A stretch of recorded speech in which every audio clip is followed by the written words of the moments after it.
Dans cette vidéo, nous allons nous plonger dans 10 traits décrits par la philosophie stoïcienne qui devraient lever des drapeaux rouges lorsqu'il s'agit de confiance. Avant tout, il est impératif d'observer et d'évaluer les individus selon ces caractéristiques. Heureusement, c'est un processus simple. Analysez simplement leurs paroles et leurs actions pour discerner leur vraie nature. Maintenant, mettons en lumière chacune de ces personnalités et comprenons pourquoi leur faire confiance est déconseillé. Avant de continuer, assurez-vous d'être abonné à la chaîne et d'activer la cloche de notification pour ne manquer aucune vidéo. Et comme toujours, soyez la meilleure version de vous-même. Passons à la première catégorie, les narcissiques. Lorsque l'on traite avec des individus narcissiques, les stoïciens nous rappellent de ne pas laisser leur comportement perturber notre paix intérieure.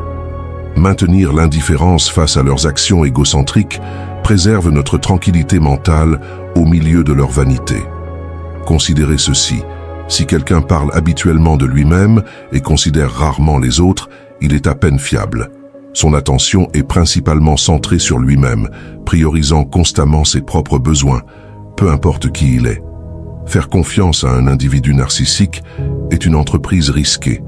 Il élève son image de soi au-dessus de tout, souvent aux dépens des autres.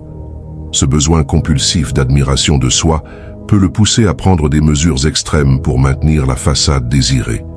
C'est le type de personne qui rejette facilement la faute sur les autres pour ses propres erreurs. Par conséquent, faites preuve de prudence avec ceux qui s'autopromouvent excessivement et imposent leurs opinions sans écouter. La deuxième catégorie est celle des commères. Le stoïcisme nous guide également dans la gestion des commérages et des paroles blessantes. Il souligne l'importance de ne pas accorder trop de poids aux opinions des autres à notre sujet. Si quelqu'un partage facilement des secrets ou répand des informations sur les autres, il est probable qu'il fasse de même avec vous, colportant des ragots dans votre dos. Faire confiance à une commère est une erreur, car son inclination à propager des informations est motivée par le plaisir et non par la discrétion. La troisième catégorie regroupe ceux qui provoquent constamment de l'irritation. Lorsqu'il s'agit de gérer des individus vexants ou manipulateurs, le stoïcisme prône l'autoréflexion plutôt que la réaction émotionnelle. Nous pouvons faire une pause et considérer comment nos propres perceptions et réactions façonnent la situation. Il est compréhensible de perdre patience en période difficile, mais c'est autre chose lorsqu'une personne en particulier vous irrite constamment. Si quelqu'un a systématiquement la capacité de provoquer de l'irritation, il le fait probablement par des provocations subtiles, semant le doute en petites doses presque imperceptibles. Méfiez-vous de ces jeux subtils. Si quelqu'un vous irrite de manière persistante, c'est parce qu'il vous pousse discrètement avec des paroles et des gestes. La quatrième catégorie concerne les indécis. Le stoïcisme nous encourage à nous concentrer sur ce que nous pouvons contrôler, nos décisions et nos actions. Faire confiance à quelqu'un qui hésite perpétuellement dans sa prise de décision est une proposition douteuse. Comment pouvez-vous compter sur quelqu'un qui lutte pour tracer sa propre voie? Son imprévisibilité découle d'une personnalité sous-développée et instable. Faire confiance à une personne indécise revient à confier un outil tranchant à un enfant, dangereux et imprévisible. La cinquième catégorie concerne les hypocrites. Face à ceux qui portent deux masques, le stoïcisme conseille la prudence. Au lieu de se focaliser sur leurs actions, nous devrions nous concentrer sur l'entretien de la vertu en nous-mêmes. Nous avons tous probablement rencontré des individus qui se montrent amicaux en face, mais colportent des rumeurs dans notre dos. Ce comportement s'étend également aux autres. Soyez prêts à entendre des commentaires désobligeants de la part de ces hypocrites. Lorsque vous remarquez un tel comportement, il est préférable de vous éloigner rapidement de la relation. Ne laissez pas passer l'occasion de maîtriser vos émotions. La sixième catégorie concerne les personnes trop curieuses. Le stoïcisme met l'accent sur la nécessité d'établir des limites dans les conversations et de partager les informations avec discernement. Méfiez-vous de ceux dont la curiosité est insatiable, car elle peut conduire à la divulgation d'informations sensibles. Cette curiosité peut aussi être enracinée dans l'envie. Il est essentiel d'être prudent quant aux personnes à qui vous vous confiez, car il est difficile d'être certain que vos informations ne seront pas utilisées contre vous à l'avenir. Bien qu'il soit normal que les gens posent des questions sur votre vie au cours d'une conversation, soyez vigilants envers ceux qui insistent particulièrement sur des sujets sensibles. De tels individus méritent votre méfiance et, si possible, votre éloignement. La 7e catégorie concerne l'ami universel. Le stoïcisme nous rappelle que nous ne pouvons pas contrôler la façon dont les autres nous perçoivent. Plutôt que de rechercher une approbation universelle, il met l'accent sur l'authenticité. Nous avons tous rencontré des individus qui semblent être amicaux avec tout le monde, toujours désireux de plaire et de se faire des amis.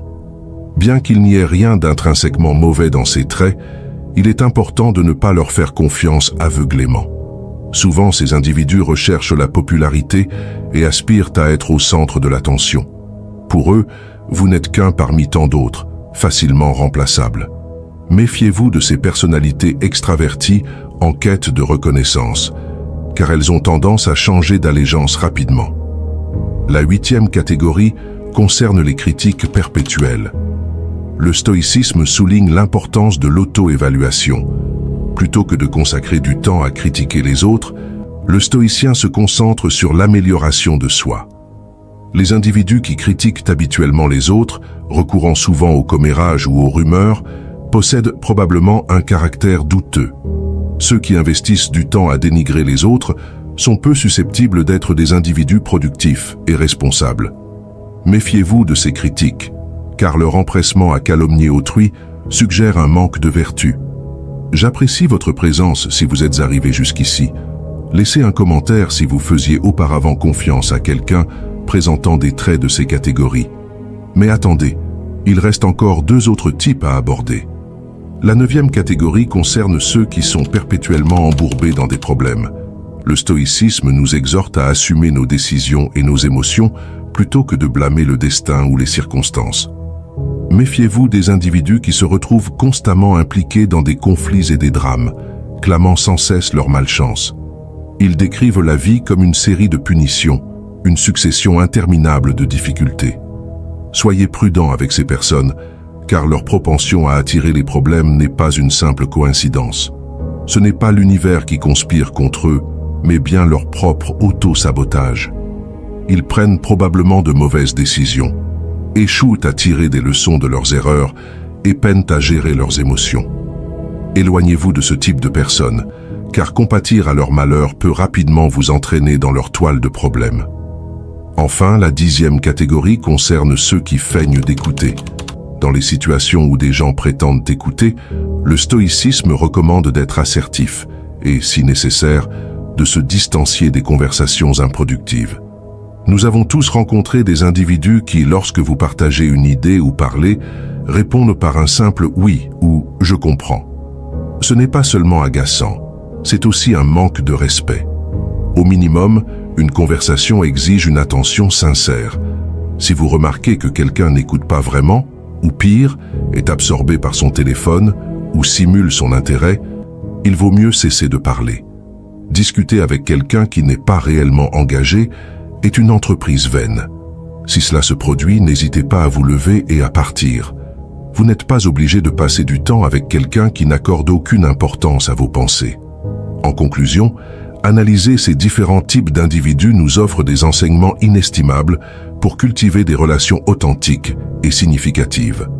En intégrant la sagesse stoïcienne, nous apprenons à préserver notre paix intérieure, cultiver la vertu, pratiquer l'authenticité et exercer le contrôle de soi dans les situations difficiles.